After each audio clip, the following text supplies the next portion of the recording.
ஜூலை 7ஆம் தேதி காலை 6:15 மணிக்கு திருச்செந்தூர் முருகன் கோவிலில் மகா கும்பாபிஷேகம் நடைபெற உள்ள நிலையில் தற்போது இந்த அறிவிப்பானது வெளியிடப்பட்டிருக்கிறது. இது தொடர்பான கூடுதல் தகவல்களை நமது செய்தியாளர் மணிகண்டன் வழங்கிட கேட்கலாம். மணிகண்டன், வணக்கம். உங்க விரிவான தகவல்கள்.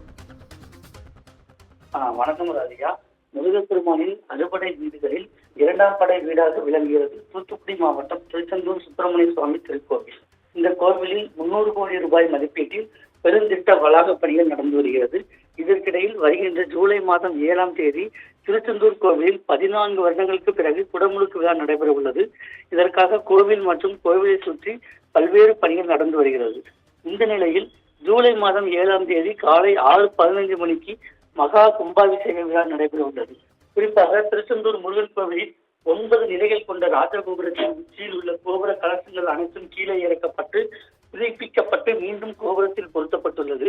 மேலும் கும்பாபிஷேகத்தை முன்னிட்டு 8000 சதுர அடி பரப்பளவில் 76 குண்டங்களுடன் பிரம்மாண்டமான வேள்வி சாலை அமைக்கப்பட்டு வருகிறது. வேள்வி சாலை வழிபாடு நாட்களில் வேத பாராயணம், திருமுறை விண்ணப்பம் மற்றும் நாதசுர இன்னிசை ஆகியவை நடைபெறும் எனவும் 12 திருமுறைகள், திருப்புகழ் மற்றும் கந்தர் அனுபூதி முதலான செந்தமிழ் வேதங்கள் முற்றேதல் நிகழ்வு நடைபெறும்.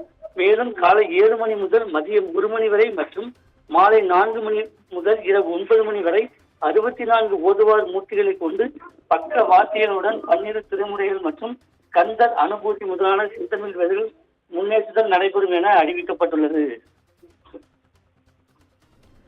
உங்க தகவல்களுக்கு நன்றி மணிகண்டன்.